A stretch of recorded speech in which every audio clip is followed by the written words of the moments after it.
So, what if a prophet decided to stake his entire legacy on a single sermon? Well, today, we're diving into one of the most controversial moments in American religious history. A final sermon that its author claimed would either prove him to be a true prophet or expose him as a total fraud. And that's the challenge Joseph Smith laid down just a few months before he died. He was putting his entire prophetic reputation on the line with one single sermon, the King Follett Discourse. So what on earth did he say that was so explosive? Okay, let's get into it. So first up, let's set the scene for this incredibly high-stakes declaration. Now you gotta picture this. It's April 7th, 1844. This wasn't just any old sermon. It was Smith's last ever talk at a general conference, and he was speaking to a massive crowd. We're talking over 10,000 people.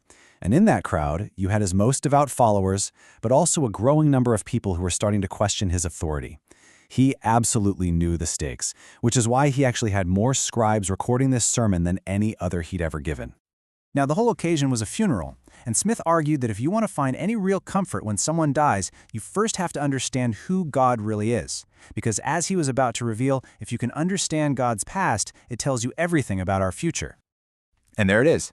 This was the sermon's most radical claim, what Smith himself called the Great Secret. He just comes right out and says that God the Father once lived a mortal life on an earth, just like Jesus did. I mean, this just completely shatters the traditional idea of God existing totally outside of time and space. Smith promised his audience he was about to take away the veil. And flowing right from that idea, Smith taught that our fundamental essence, our intelligence, our spirit, it was never created. He argued that at our core, we are self-existent beings, co-eternal with God. And to get this idea across, he used a really simple but powerful analogy.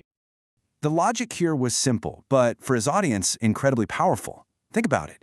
If our spirits were created, then they could be, well, uncreated. But if, like God, our core intelligence has always existed, then death can't possibly be the end. It's just a transition. And that was the comfort he was offering. Your loved ones aren't really gone, because they literally can't be. So after completely redefining God's past and our own, Smith then laid out this grand vision for humanity's future.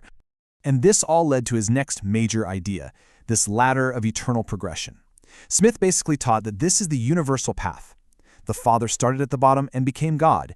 Jesus follows that exact same path, and we are meant to follow Jesus, climbing rung by rung toward that same kind of exaltation. But, this incredible vision of eternal progression raises a really painful question. What about the people who don't get the chance to progress? This brought him to one of his most controversial teachings, one that was really meant to comfort parents who had lost a child. He promised that these children would be brought back to life in the exact same state they were in when they died, and that they would remain separate and single for all of eternity.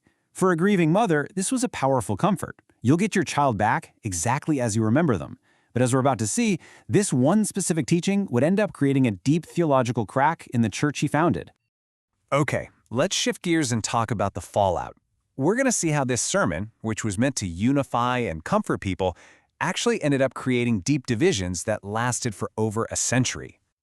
So the sermon immediately caused problems with outsiders, with critics accusing Smith of teaching polytheism. But honestly, the real battle was internal. For decades, church leaders debated Smith's ideas, trying to figure out how a self-existent spirit could also have a spirit birth. The conflicts got so intense that in 1912, the church president actually halted the official printing of the sermon, and some of these debates are still going on today. And here is where the contradiction becomes crystal clear. On one side, you have Smith's comforting promise to grieving parents that their children would stay children forever. But that ran directly against the church's core doctrine of eternal progression.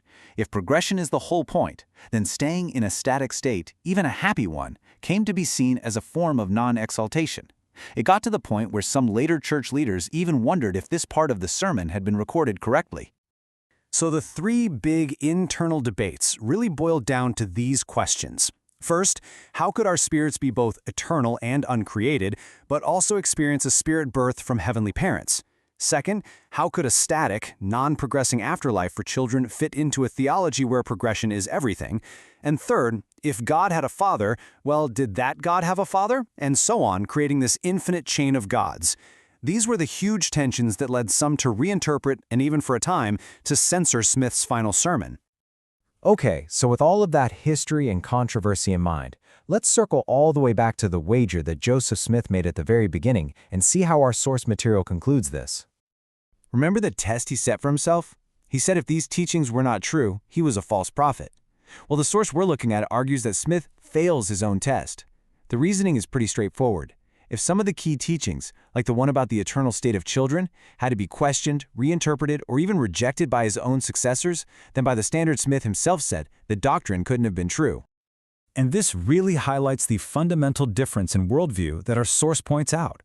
Is our comfort found in who we are, these powerful, eternal beings who can't be destroyed? Or is it found in what God has done for us, saving us through His grace because we are ultimately dependent on Him? Smith located hope in man's own nature. His critics locate it in God's grace. Ultimately, the King Follett Discourse is this absolutely pivotal moment. Joseph Smith put all his cards on the table, delivering a sermon designed to reveal the greatest secrets of God and man. And whether you see it as his most profound revelation or as a prophecy that unraveled under the scrutiny of his own successors, well, its legacy is still being debated today, both inside and outside the faith that he founded.